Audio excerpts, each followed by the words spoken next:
So let us rejoice, for we are young and free.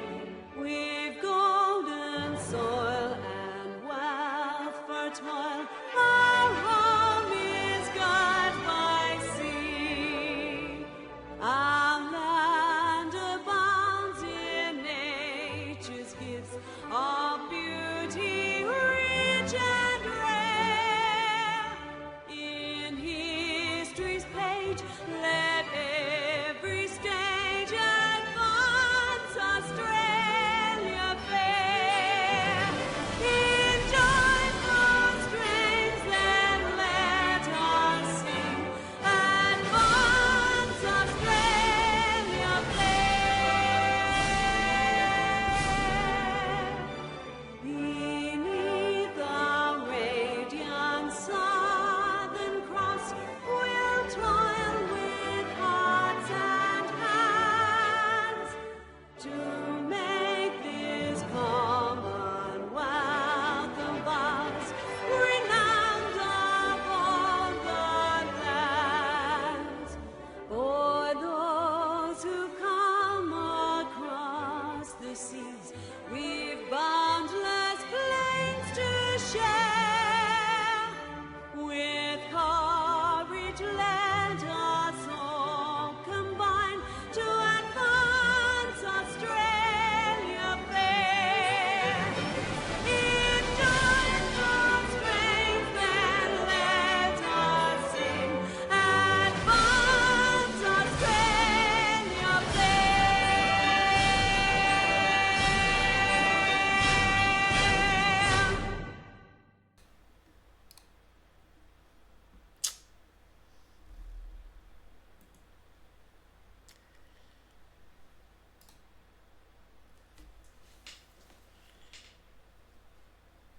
It's alright. Come on, man. Australia, you can do better, bro. Holy, what the fuck is that? Weak at. I'm not gonna lie, this is the first time I've said this, and now this is our 10th fucking 11th country, bro. And then I gotta say, man, this is by far the weakest national anthem, bro. Like, nobody getting hyped off that. I don't feel like I wanna fucking honor the martyrs, the blood of the martyrs. No, bro. It's just, alright, bro. Let's advance Australia fair. Fuck does that even mean, bro? Like, is it a fucking fun fair? What? It doesn't, bro. I don't know, man. Maybe they live in the opposite world, bro. This shit may be hyped for them. I don't know. I don't want to judge that much. You know, it's a big ass country. They're gonna attack me with fucking emus and shit. But hey, let's get into it, bro. Australia, yeah, it's not looking good right now. It's not looking good. All right, everybody, let's just. They fucking update YouTube. I don't like this. All get it off of our chests. Koalas and kangaroos, boomerangs, didgeridoos, Sydney, Melbourne, Uluru, crocodiles, cockatoos, everything that will kill you, shrimp on parties, that's not Alligator. true, that Vegemite stuff that tastes like poo, coral Okay. reefs and platypus. Vegemite. I know people love to hate on it. It's not that bad, bro. This shit, kinda good. Where's Vegemite at? It's not that bad. Just eat it with toast and butter. It's not that bad. That tastes like poo, coral reefs and platypuses, platypi. What's the plural of platypus? All right, now let's actually learn about the freaking country. Freaking country.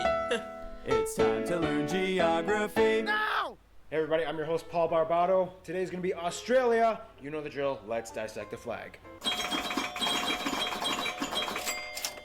Also, The Australian flag. it's pretty obvious. If you have another country's flag in your country's flag, first off, glaze. Just unnecessary colonial glaze. Second, you're weak. You're forever low, bro. You know, you're never gonna be number one. Third off, you suck. Cause you can't come up with your own fucking flag, bro. That's just it, man. Just Just want to put it out there on country number 11, bro. Just make sure everyone knows where the supreme leader stands on this type of bullshit, bro. If you have someone else's flag in your own fucking flag, glaze. Flag has a blue field with a Union Jack on the upper hoist corner to represent that it was a former colony and a current Commonwealth of the United Kingdom, with a large star Weak. under it representing the Commonwealth, and the 5 stars on the Look right, at this. the Alpha, Glaze after glaze, bro. Beta, Gamma, Delta, Epsilon, Holy Crucis, shit. to the right representing the Southern Cross constellation. Alright, that was fun. Now let's discuss about the borders. Now, obviously, as an island nation, a rather large one, but still an island, Australia Fat-ass doesn't have any island. borders with any other nations, but that doesn't mean that Australia doesn't have some rather intriguing parameters. The country divides itself up in a rather intriguing way. Like the US, Australia has states, not provinces. There is a difference. 6 of them, and each one kind of has their own little flair and quirks, like Tasmania, known for being crazy. Where things get a little interesting, though, are the territories. Australia has 3 domestic internal territories and 6 overseas territories.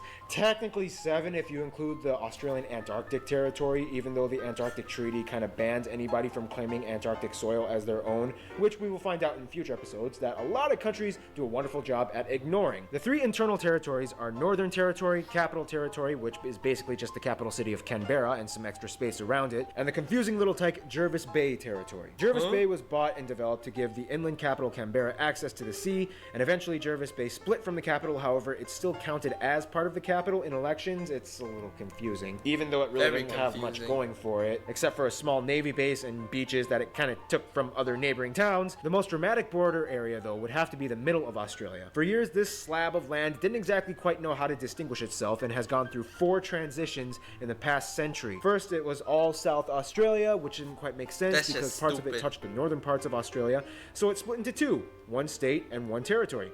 Then for 4 years, it became South Australia and 2 territories, the new one being called Central Australian Territory. Then finally it changed its mind and went back to being Northern Territory. Damn. Central Australia is kind of like Yo, your free the girlfriend at a Central restaurant. Australians. What do you want?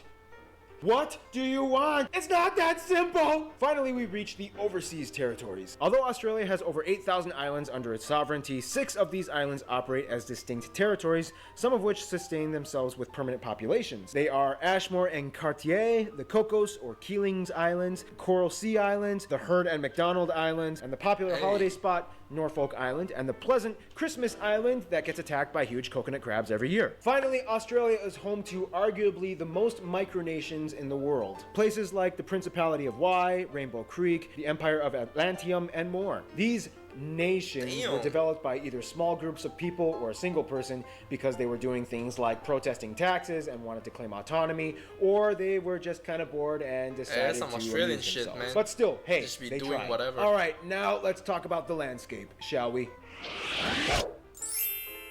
Okay, not all of Australia is a desert, okay? Only about 35%. Okay, so besides Antarctica, Australia is the driest continent on the planet, which explains why, yes, 85% of the population lives along the edges of the country within 50 kilometers of the coast. Nonetheless, a lot of places, specifically around the coasts, actually have very temperate and even tropical landscapes. By the north, you find tropical zones and wetlands and rainforests. By the far edges on the east and west, you can find subtropical zones with lighter forests and plains. A little bit inland, close to the interior, you find grasslands and flat stretches of semi-arid terrain. In the southeast by Sydney, you find temperate, cooler, arid land with semi-tropical yet slightly dry areas with an abundance of trees and plants. Then, of course, you have Tasmania, which is on a completely different level of green. Then we reach the deep interior where we hit the Great Deserts like the Great Victoria and the Great Holy Sandy shit. Deserts. This area is famously known as That's the beautiful. Outback. The Outback is essentially the area of Australia with long open stretches of red and orange desert that lays out beyond the horizon with few sparse populations of people that can be found anywhere. It has a dry, rocky, rugged terrain that everybody assumes is teeming with a variety of poisonous insects and reptiles, and, well, I mean, it kind of is, but still, there's more to it than just that. Oh, and don't forget Lake Hillier, that strange lake that is mysteriously naturally pink for some strange reason that baffles scientists. Now, if there's one thing that really epitomizes Australia, it would have to be its world-renowned beaches and coasts. People flock from all over the world just to enjoy the Hey, beautiful, let's pristine go- atmosphere let's of a go real, surf some authentic waves, Australian brother. beach. Just remember to put on your sunscreen, though. Australians actually kind of have a joke where they can tell who the ignorant tourists are. It's usually the ones who think they'll be be totally fine sitting out in the sun for more than 20 minutes. Skin cancer rates are actually exceptionally high in Australia, and the population has acknowledged the precautions that they need to take. Now, we all know that Australia is home to some of the most unique and curiously distinct animal species in the world not found anywhere else. However, Australia is also known as the home of many feral species. Australia has over 50 invasive species that were brought over to the land from areas mostly in Europe, and over the course of nearly 1.5 centuries have bred and spread like wildfire all over the country. Animals like the European rabbit, red fox, water buffaloes, goats, pigs, even camels, and worst of all, the famous cane toad. They've all gone wild and have cost the Australian government billions of dollars in environmental damages and maintenance. Damn, Yeah, they I don't live really know how life to on transition fucking into the hardcore demographics in this survival part, so mode, bro. here's demographics. Today, Australia has a population of about 23 million people. Now, to many outsiders, Australia is kind of known as the place where the British sent their prisoners. First of all, that's rude. Second of all, that's only like kind of half true. Yes, during the early years of Australia's colonization from the UK, droves of convicts were sent to penal colonies in Botany Bay, which is now in present-day Sydney. Over 165,000 convicts, about 25,000 of which were women, were sent over the course of 80 years. Although the British weren't the first ones to discover Australia, it was actually the Dutch. As they came, they named the land New Holland and the adjacent island next door New Zealand after the province of Zeeland in the Netherlands. However, as we'll soon discover, the Dutch were really good at discovering places, but kind of not so good at colonizing and maintaining those places for themselves. However, most of Australia's population came from natural colonization from British non-convict nationals. Some would argue that Australia was kind of like the UK's version of Operation Backup Plan in case of America goes crazy. After the American Revolution, the UK tried to compensate for lost colonies by re-establishing new ones, and Australia was hot on the list. About 85% of the population is European. Asians make up the next largest minority of about 12%, Crazy. mostly coming from China and India and other Southeast Asian countries like Vietnam and the Philippines. And by the way, yes, Australia does have black people, not many, but before the Federation began, Africans, mostly from sub-Saharan countries like South Africa, Mauritius, Zimbabwe, and Sudan, have historically resided in Australia. It wasn't until the 60s when African assistance programs allowed many Africans to study and eventually move to Australia. Today, they make up about 1% of the population. One demographic of people that commonly gets overlooked, though, would have to be the native Australians, commonly known as the Aborigines, which make up about 3% of the population. Aborigines are a very unique and distinct people group that come from hundreds of different tribes, each with their own language and dialect, spread throughout the north, south, and central regions. Today, Aboriginal rights are a huge hot-button topic in Australian legislation, and about 22% of the land of northern Australia is Aboriginal owned. In 2013, Aboriginal groups actually banded together and decided to kind of make their own little state called the Murruwarri Republic, independent from Australia. The Australian government, though, doesn't really recognize this claim and just kind of brushes it off with a meh, as long as you don't cause a civil war attitude. Well, as you can see, a lot of people have come to live in Australia, but now let's see how Australia interacts with the rest of the world. Australia is, let's just put it very simply, a very popular country. If this was high school, Australia would be on the top of the social ladder, hands down. Everybody knows something about Australia. When it comes to friends, though, Australia not only goes for the... Something I know about Australia, I gotta share with the class. I know that the Australians love drinking. So, you know, in honor of that, I have to drink. I don't make the rules, man. It's just I love mingling with the people when I'm visiting, you know what I'm saying? So I have to drink. It's an Australian thing. It's the culture. Cheers, Australians. Or should I say, Riek.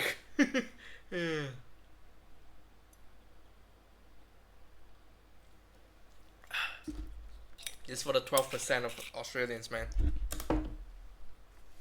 cool kids, but also the strategic ones. Of course, Australia gets along with many of its Asian neighbor nations, specifically China and India, as large numbers of people from those nations live in Australia, and they do great business with them as well. Australia gets along pretty well with the islands of Oceania, except Fiji. In 2006, Australia refused to back up a military coup that overthrew the government in Fiji, and since then, things have been a little weird between the two countries. In terms of their best friends, though, of course, New Zealand would have to rank in the top level, and they are basically like siblings that share a very similar culture, language, and histories as former colonies, whereas the UK also has a high priority on Australia's entourage as they make up the largest demographic of people ethnically and as migrants in the country. But finally, we reach the USA. The USA and Australia kind of have a little crush on each other. Australia is always there to back up the US in times when allies are necessary, and the US, well, I mean, we Americans, Hey, we just great friends commit war crimes together.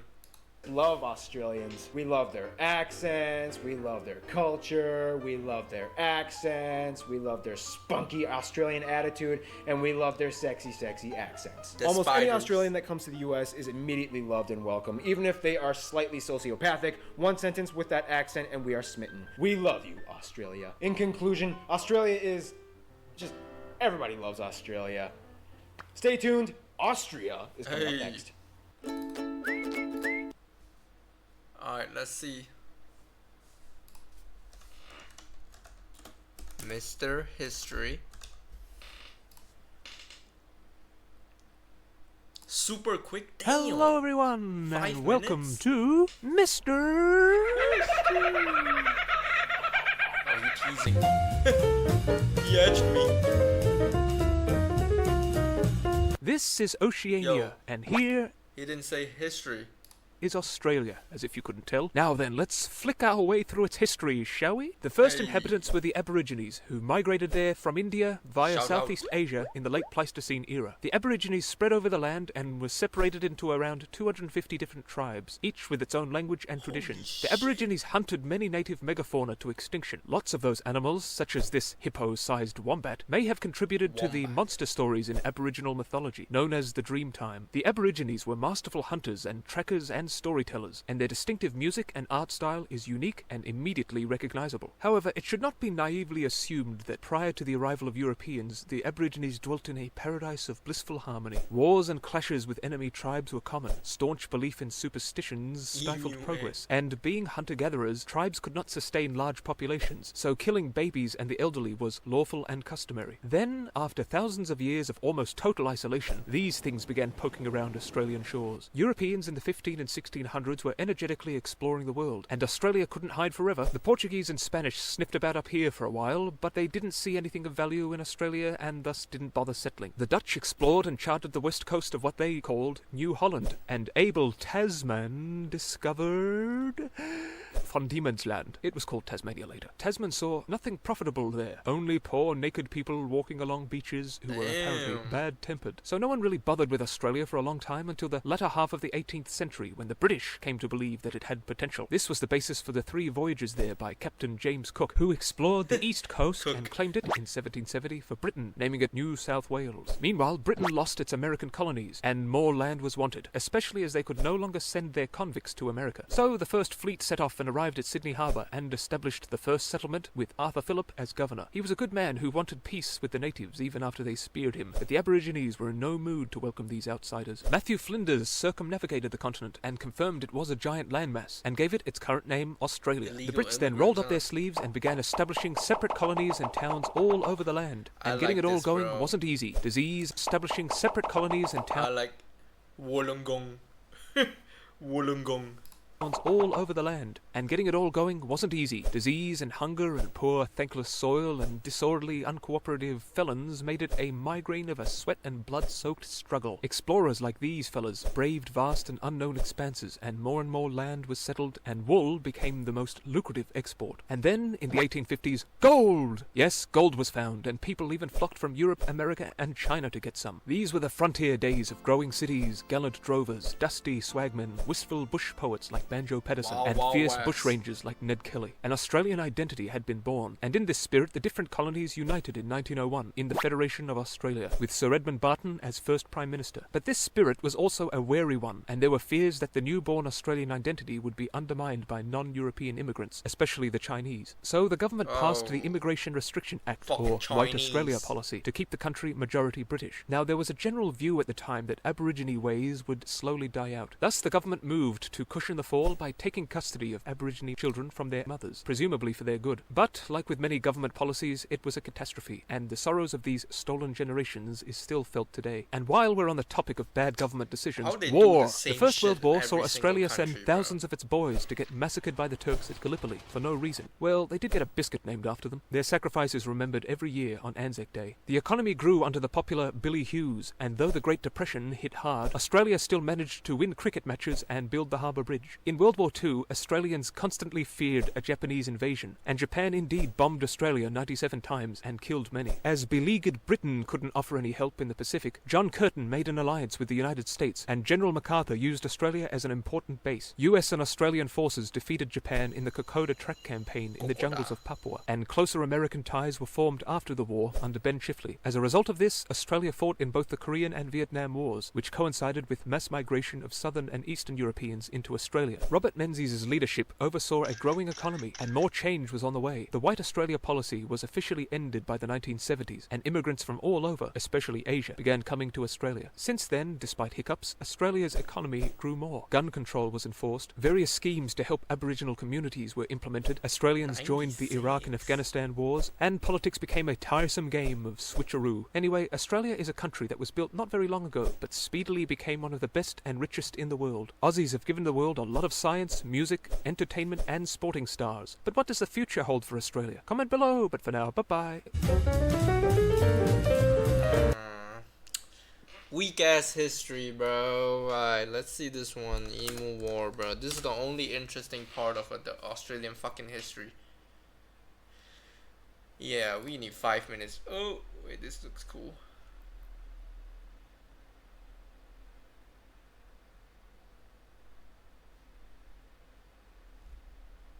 This one.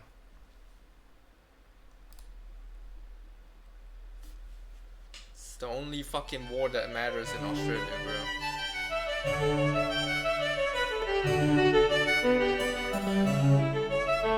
Hey kids, today I'm going to talk about the Great Emu War. So here's what happened, right? Our story begins in Australia, home of the upside down whopper. The year is 1932. A very large chunk of the country's population lives on homesteads, just putting seeds in the ground and waiting for food to show up, you know. But their lives are hard. Firstly, Australian soil kind of blows. It's pretty terrible for farming. Like on a scale from Margaret Thatcher's corpse to Octomom, Australia's soil is a solid Hillary Clinton in fertility. Secondly, the whole Great Depression thing's going on, which automatically makes everything suck worse. And third, and possibly most important, is the emu infestation. These gangly dill holes were all over the place, just walking on crops and crapping on crops and crapping on walks and cropping on craps and crabbing on docks and captain on the rocks. You get the idea. So the government evaluated the situation. They were like, well, let's weigh our options here. As a government, we could start spending even more money to secure the welfare of our citizens through this socioeconomic crisis, money that we barely even have. Or alternatively, we could just start fucking slaughtering emus, so at least it looks like we're helping. So that's what they did. Major G.P.W. Meredith of the Australian military was put in command of the operation, and he had a total of 2 soldiers at his disposal, each of which had a light machine gun. Additionally, the pair was given a total of 10,000 rounds of ammunition to be spent on taking out emus. So on paper that sounds like a piece of cake. They're basically just big turkeys on stilts, so how hard could it be? Well, apparently, pretty frickin' hard. Let me learn you kids a thing or two about emus. First of all, emus are tough as hell. Their bodies are basically like meat-laden tanks. They can definitely take a bullet or 3 and still keep running long enough to get away. Secondly, these fuckers have tactics. Like guerrilla warfare, it ain't got shit on emu warfare. They start out in a big herd or flock or pod, I don't really know. Let me Google it.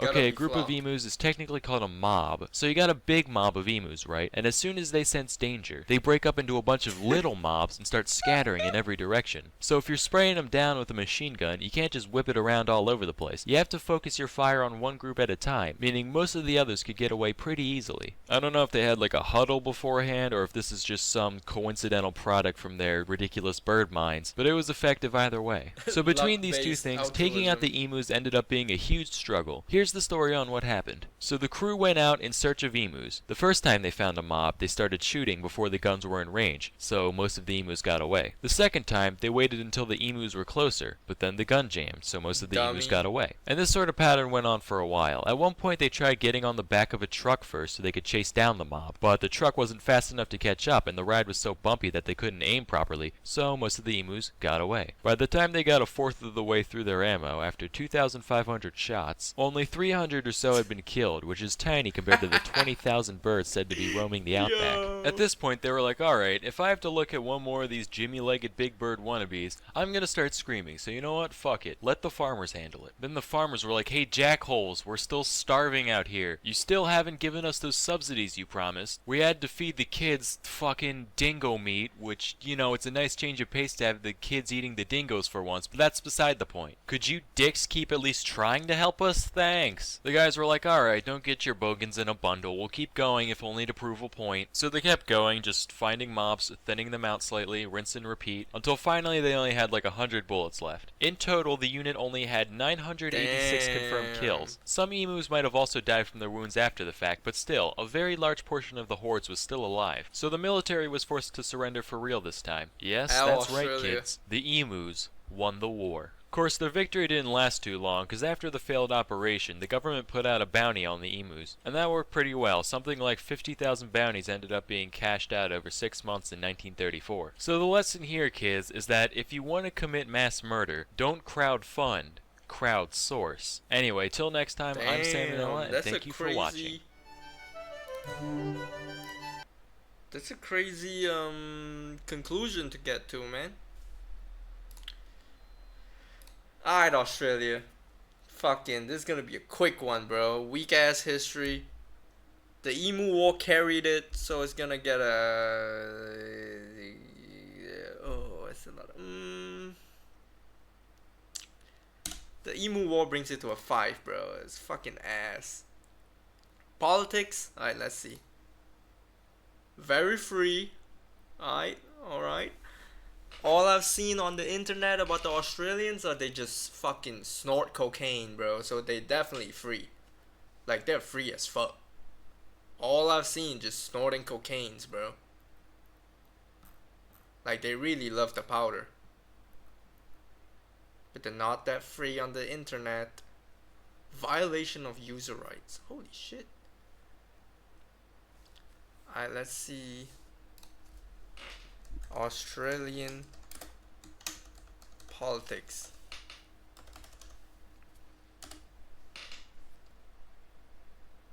See how good it is.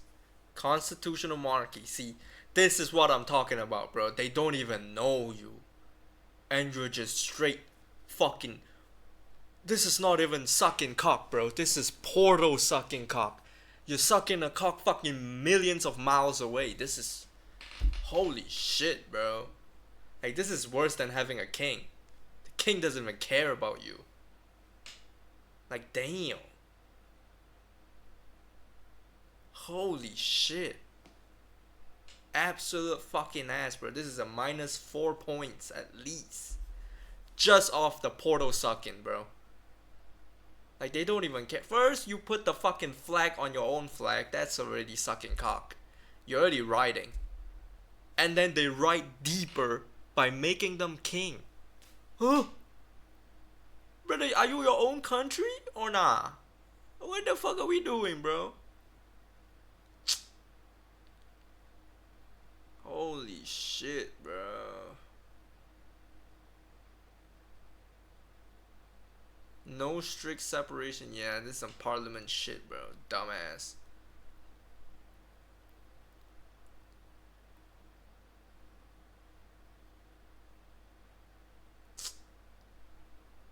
Oh man, I don't know, man. What's Governor General? This is new. Let's see. Governor General.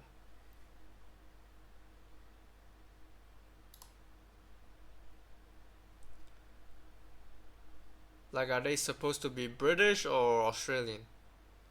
And how do you get that? Let's see. Alright, you know, I can just watch a video. Australia Governor General.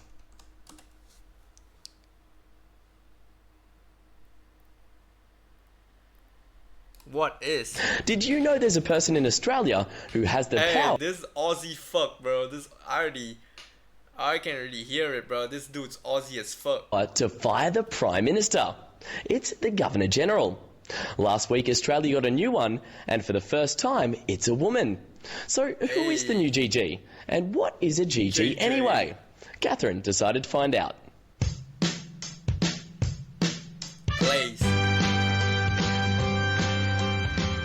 Guess who this is? Is it A, the Queen of Great Britain, or B, the Queen of Australia? The answer is C. The answer is both. Queen That's Elizabeth so funny. II is the monarch of Great Britain, but because Britain colonised Australia more than 200 years ago, the Queen is also the monarch of Oz. But she lives a long way away, so she has a stand-in here, someone to represent her in Australia. And that person is the Governor-General, or GG for short. JJ. There have been 24 GGs so far, but a new one has just started. Meet Quentin Bryce. She's a mum and a grandmum.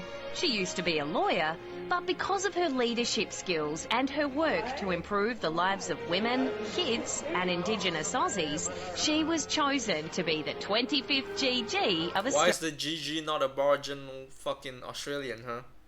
Australia, and the first ever female GG. What this day says to Australian women and to Australian girls is that you can do anything, you can be anything.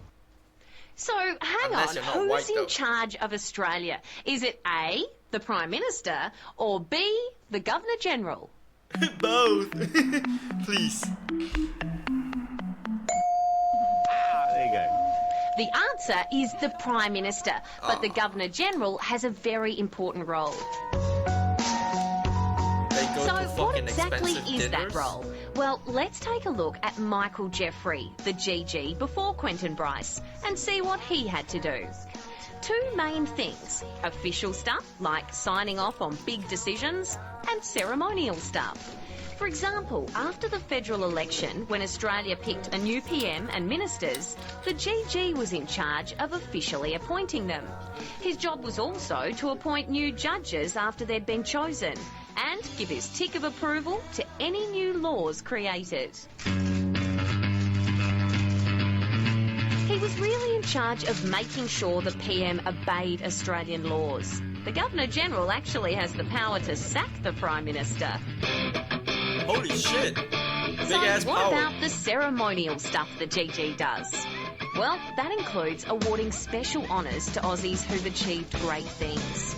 The Governor-General also travelled around Australia, taking part in community events and activities, and headed overseas to represent Australia at big events. When special international guests stay here, They he just looked after eat them and at play. Government House. And shake So, hands. where's Government House? Is it A, in Sydney, B, in Melbourne, or C, in Gotta Canberra? be Canberra. Gotta be Canberra.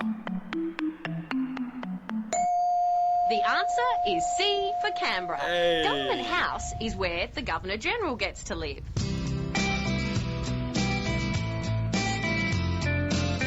Now, Government House will be Quentin Bryce's new home, as she takes on the role of Governor-General. How are they selected though?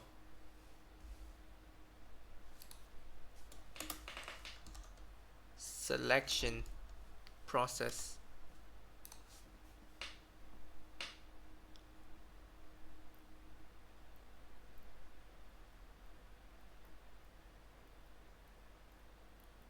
Are we gonna tell the people? Oh, I'm gonna just fucking ask the fucking AI, bro. How is the Governor General appointed in Australia? Appointed by the king?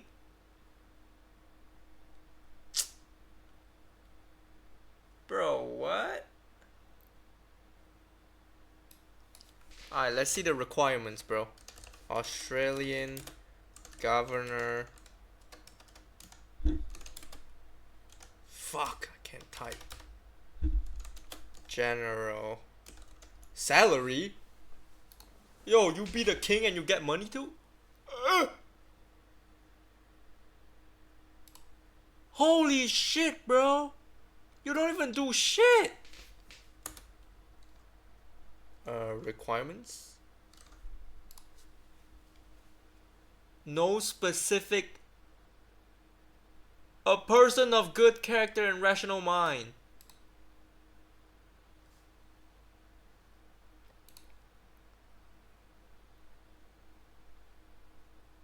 Huh?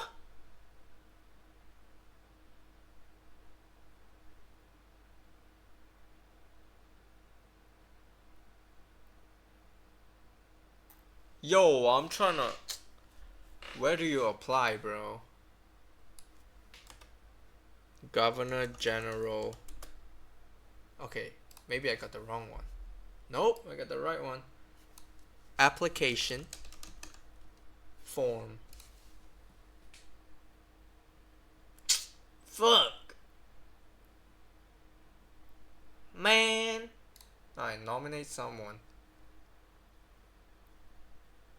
Can I nominate myself? Holy shit, bro, you just... Let me see the term limits.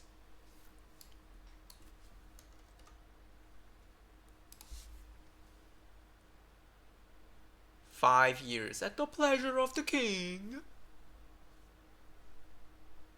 Yo, Charles.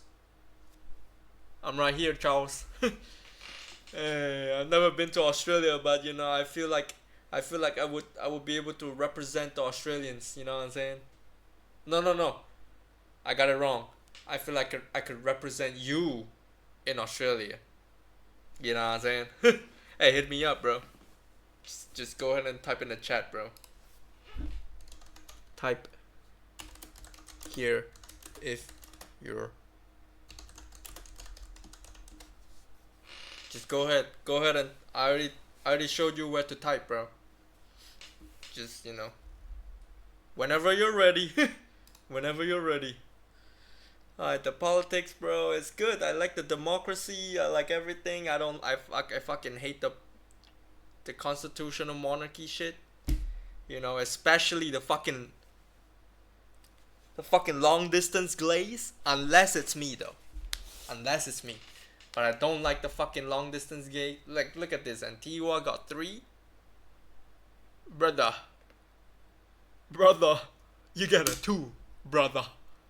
This is all the liberties and all the fucking rights. It brings you to a 2. Because where's the indigenous rights? You know what I'm saying? You got all those rights. None for the indigenous. And worse, you fucking long distance glaze. This is insane shit. The food, I don't know, Outback Steakhouse is not bad. Food recipes. Alright. Gotta watch the goat.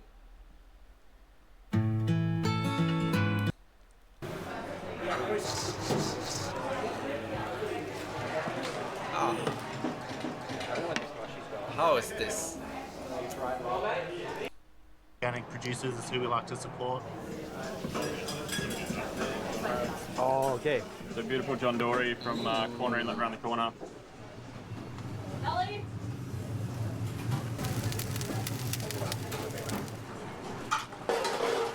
Fish and chips. Okay. Right. Oh, okay. Oh, nice. Is that kind of a seasoned They're salt? not shy Yeah, with so it. I basically like it. it's kind of like a secret little house blend, but basically it's like a seaweed seasoning, we'll call it. Makes it Okay. really savory, Seaweed. super umami, and so a nice way of like elevating the fish. But Cool. house-made tartar sauce. We pack. Tartar. This is just rockling. Okay. We like process it every day here in house. Make sure we season both sides. Because like it gets the seasoning and stuff afterwards as well, but it's to kind of maximize flavor. Hey, which one's the cocaine? And beer batter.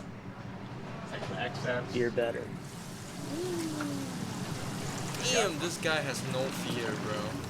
And again, there's two sides to the kiosk. One is more of the kiosk, which is the takeaway food, where there's fish and chips, there's sandwiches available, and the other side is more of a gourmet seafood restaurant serving the seasonal seafood. Yo, this some Australian shit, bro. This is the type of wild shit they do, bro. And the other side is more of a gourmet seafood restaurant serving the...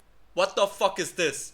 Why is your waitress fucking rollerblading, bro? This some fucking bro. This is Australian seasonal shit, bro. Seafood and produce. What we're gonna do is that we're gonna be able to taste a few dishes from both sides, including the fish and chips over from the kiosk side, as well as some grilled dory fish, some other seafood specialties from the other side. So we're getting the best of everything. It's gonna be an incredible meal already. I mean, they're frying the fish, they're grilling the fish.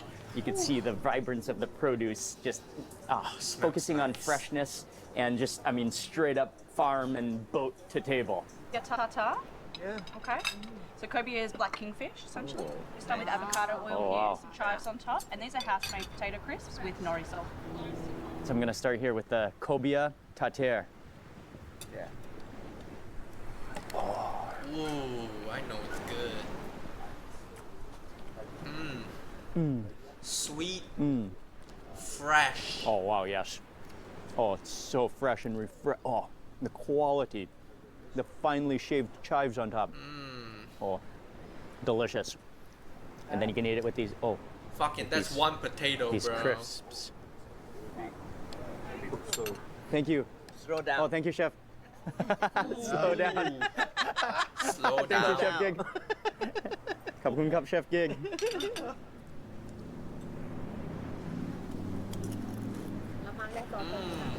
Mark, sauce? Oh yeah. Oh yeah. Oh, there's even sauce on the bottom. So refreshing. So fresh, yeah. Okay, next up for their salt cod croquettes. Ooh.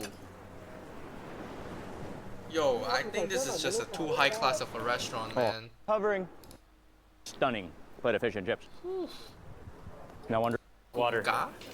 That's the point. This is the sardines. Okay. Yeah, so called gamoy in Vietnamese. Okay. It's done with garlic and chili. This is Vietnam food, bro. Vietnam. All right. This is not Australian. The biggest, the first floating bar and restaurant. Yeah, so cool to be here. Super normal. Oh. Battered and fried. Oh, it just comes off the bone so easily. Oh. God damn.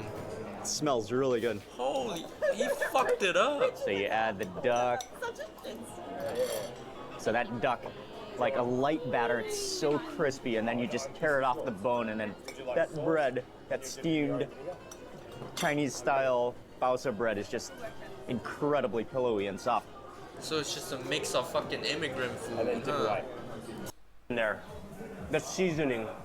Those spices. Oh, that's stunning. Of course, you can take bread, can go in. Oh, the juice, oh, the Where's fatty the juices. Australian, you know, the fucking nationalists, they love saying, you know, it's the white culture, it's the white culture. Hey, show me some food, bro. Show me some of that white culture food, man. I'm trying to see the 80%, not the 12%, bro. Pan fried or seared skin side first. Okay, this you is won't good find no this matter too what. often battered triangularly, topped with butter. This and type of bullshit, bro. I used to eat this as a kid too, cause fucking we live too close to Australia, bro. This type of bullshit, bro. covered with what's called hundreds and thousands, which are small specks of sprinkles. Thus you get the most colorful beetroot that is placed in the burger, along with the local Aussie beef patty. You also got the bun and the cheese, of course. This is when you try too hard to cook, bro. You try too hard, bro. Brother, you try too hard. No, that's not Australian, fuck. National animal of Australia, as some of you guys might know. So why not eat it wanna as try well? Not too many of us are accustomed to eating kangaroo meat, but it's quite a nice thing to have in Australia, and quite common. You can find it in many markets in the country, and in restaurants, Looks of kinda course. dry, though. It tastes great as barbecue, usually on the medium rare side. I wouldn't recommend eating it well done, as it could dry Who out eats fast. meat well So done, it's bro? referred to as the national cake of Australia. It is a square-shaped sponge cake coated in a layer of chocolate and coconut shavings. Feels really Sometimes it has dry. jam in the middle as well. You'll find these in many cafes and desserts, great for any Meatballs. occasion, and you'll find them in many Australian cafes and I'm trying to pastry see a shops. Aussie fuck talk to me about the food, man.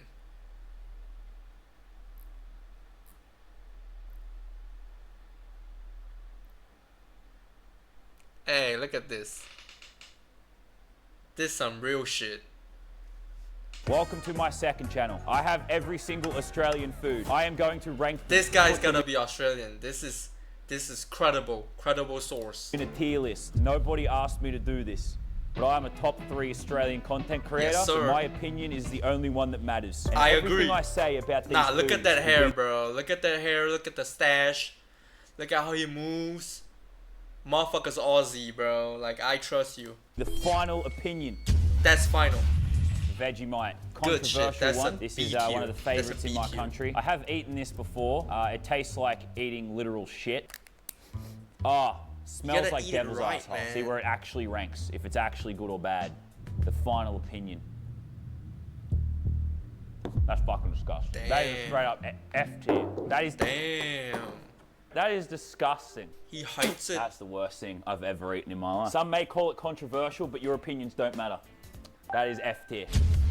Hey, whatever you Fairy say, bread, Aussie. everyone's favorite childhood food. Thinking that other countries don't have this makes me very sad. Like, American kids just don't have this. I mean, to be fair, Fenton made this. It might not be what, like, my grandma made, you know? She can't really make it anymore. It's very sad. Damn. Anyway. It's a nash. Even if you made it, it's still nash. It's just literally sugar and butter. Giving kids heart disease, whatever, I don't care. That is amazing. It's unfair that if all we eat is that, we'd die. It's unfair that, like, heart disease exists. As I said in the previous episode, if the food don't take away your life, your HP, it's not good food. It's not worth it. A frog. It's literally just a chocolate frog. I don't think you can really go wrong. I'll give it an A, solid A. Like, everything except Vegemite here is probably really good, but we have to be very strict with our rankings. I don't like the way he's looking at me. Shapes. Every kid at school had Yo, these. he's just getting I always snacks. had the chicken shapes, Get but some I would real food argue in that here, these buddy. are the most iconic because other kids bullied me for not having these, but I just didn't like them. I don't know. Kind of mid, very average.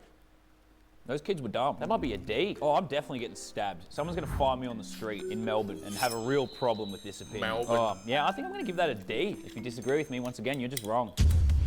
I agree. We have Twisties, national treasure. Although potentially controversial, chicken Twisties are way better. I don't know why the fuck I we agree. don't have chicken Twisties. Who the fuck buys cheese Twisties? That's what I'm only talking ranking about. cheese Twisties. That's an important distinction. Yes, Oh, sir. it smells like ass. Chicken Twisties any day. C tier. C tier food. He's wrong. No, you're fucking Chicken joking. twist He's is wrong. way better. Come get him then. You want your cheese Twisties? L food waste, bro. Have them. Clean that up. L waste. Fucking Australian. The classic meat pie, part of my Fortnite skin. I used to eat one of these quite literally every single day. They do vary in quality. I don't know if this is a good one, but you know, it's gonna be hard for this not to be S tier.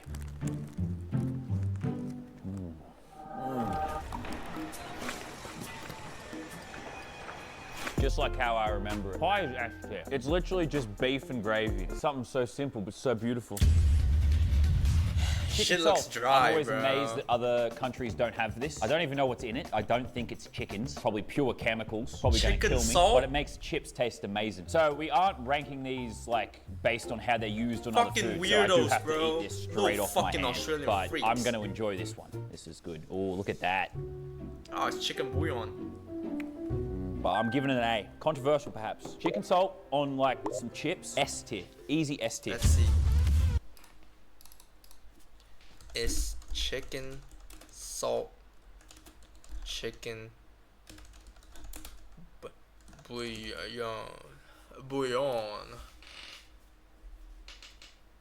Yes. Bro, you just give it a different name, bro. Golden Gay Times. What can we say about Golden gate That's gotta time. be good. 4 delicious It's gay chances time. to have a gay time. That's what it says on the box. All the boys want to have Mighty gay time out together? there in Australia. All 4 of us Mighty on gay. camera have a gay time together? Have a gay time with the boys. Crewy, you come have a Suck gay on time. that This dick popsicle. fell out of the gay time, huh? Grow up. Suck it out of the bag. Yes, sir. That's how you have a gay time. Controversial. Never actually had one They of even these. got a fake Bass Pro Shop hat, bro. Do we? Oh my god, bro. Controversial. Never actually had one of these in my life. This is Laserbeam's Fufu review ass of the gay country. time. That's some gay time. This is why you should always try everything once and experiment. But I'm gonna give a gay time solid A. I would have more gay times, definitely. All right, we got chocolate mud cake. Don't actually have That's the knife Australian? or a fork, so just gonna eat it the way God intended. That's good shit. Yeah, very That's good. S Just some tier. chocolate cake, you know. That's S tier. It's not going to be an S. Some of the boys off camera are mad about that. It's a B. It's a B. I'll put it down as a B. It's a B. Chocolate cake a B. You can complain about it, but guess what? Your opinion doesn't matter. Damn, hey. You're Tiny right, teddies. brother. Childhood favorite of mine. I love me some tiny teddies. They're just little chocolate bears. Oh, these are good shits. You can't really see it, but they're all different moods. They're like the 7 dwarves. They got like happy and angry and sleepy. But I used to try and like collect them all. I was a loser. This one's missing a leg. That's diversity. Let's make him miss another one.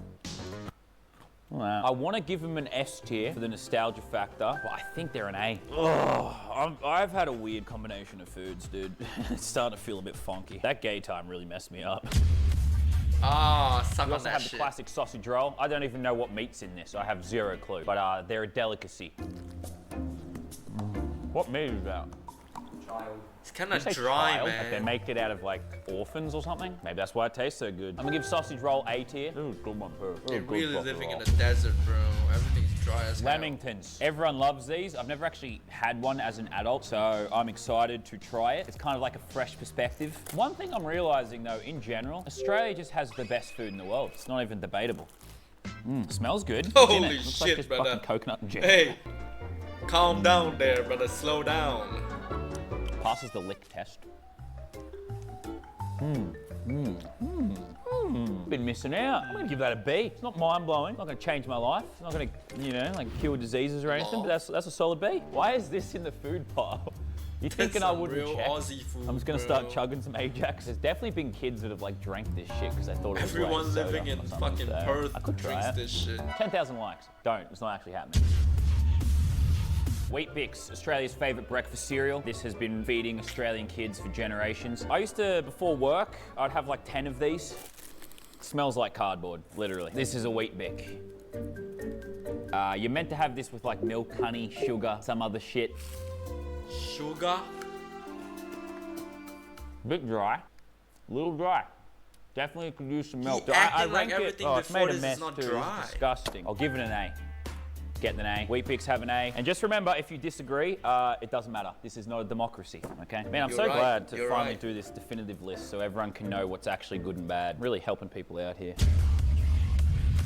Bunnings snags, This gotta fresh be from good. Bunnings. This is good.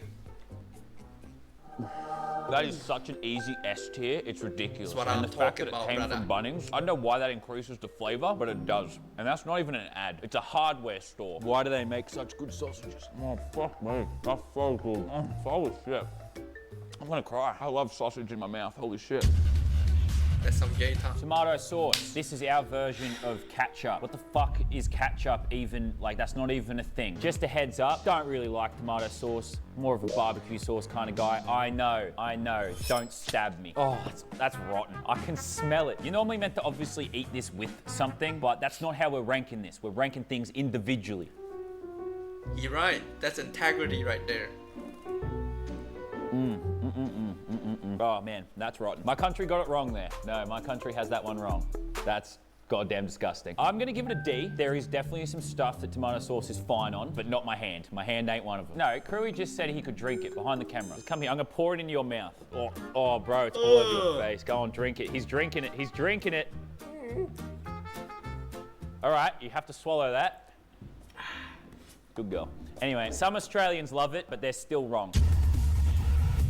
Tim Tams. This is the best thing we have ever created as a country. I probably don't even have to eat these to rank them. They're definitely an S tier. Beautiful chocolate biscuit, perfectly coated. All the ingredients are perfectly blended. You can even win money with Tim Tams. Name another biscuit that does that shit. It's like an orgasm in my mouth. That's definitely an S tier. That one is not controversial at all. That's some fucking good shit. Red Frogs, every Australian's favourite lolly, or as Americans say, candy. They used to be a lot bigger, you know, inflation and shrinkflation is called. That, but S tier. Probably got a lot of S tiers. Doesn't change. That's S tier. We got it's Milo. not Australian, I like how bro. they present like chocolate powder as something healthy to make you kick It's soccer not balls. Australian. Nourish. What was I? It's not Australian. Milk. Eating these. Just another thing that other kids at school had that I didn't have. How is Les Snack Australian though? Well, I guess we're a diverse country. We've got like different cultures and stuff, but like that's clearly French. And I know French. Je suis un homme. The French speakers will know what that means. Perfect pronunciation. You can see there's a biscuit and some cheese. There's like maybe 3% of real cheese in that. That's not even remotely real. The biscuit's probably straight cardboard. Fucking, they got fake Lunchables? Are we kidding? How many things are you gonna fake? Stick to Vegemites, man. It's honestly not as bad as I remember. They might have improved their quality. I still think you'd die a short, early death if you ate this every day, but I'll give it a C. I was hating on it massively, but that wasn't too bad. That's the final list. I'm right, you're... Man. That's fucked up, man. It's kind of fucked up. I have to give them a 2. Not a 3, bro. A pity extra point, bro, because they live in the fucking desert. Like, damn, they really don't got shit out there. That's why they're fucking drinking all the time. Hey, Foster's good though. But cheers, mate. That's fucked up, man.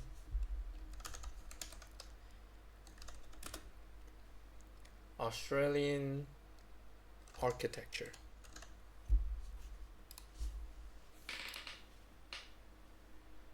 They got 1, bro. Stop spamming that.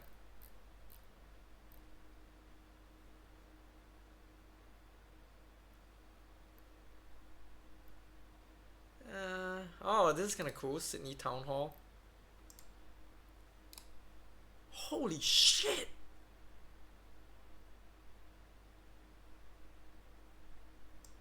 That's nice. This fucking bomb this shit, bro. Somebody bomb this shit. Keep this. Bomb this. Okay. This is alright.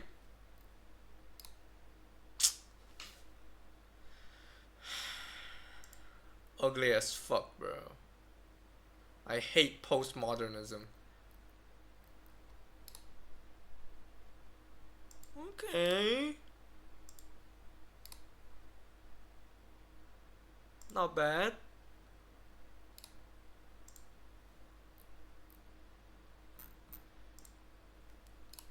Let's take a look.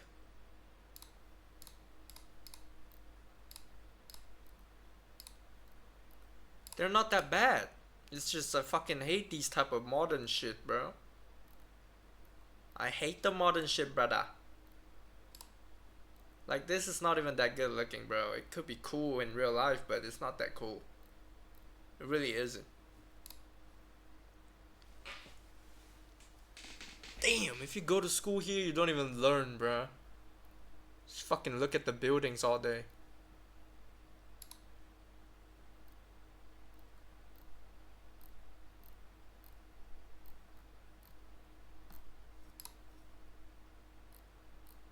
That's not bad. It's pretty. It's above mid. I'm gonna give it a. Gotta go 7. Ah, fuck. Gotta go 7. Geography, they got everything. That's easy 9. If you have everything, that's an easy fucking 9. Dwellers. Yo. Australian creatures, bro. Can't even call them fucking animals. Like, look at this. Little fluffy little dudes, bro. Like, damn.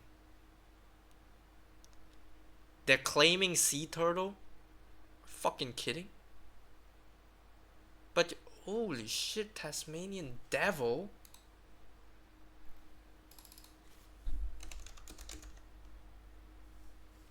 Holy shit.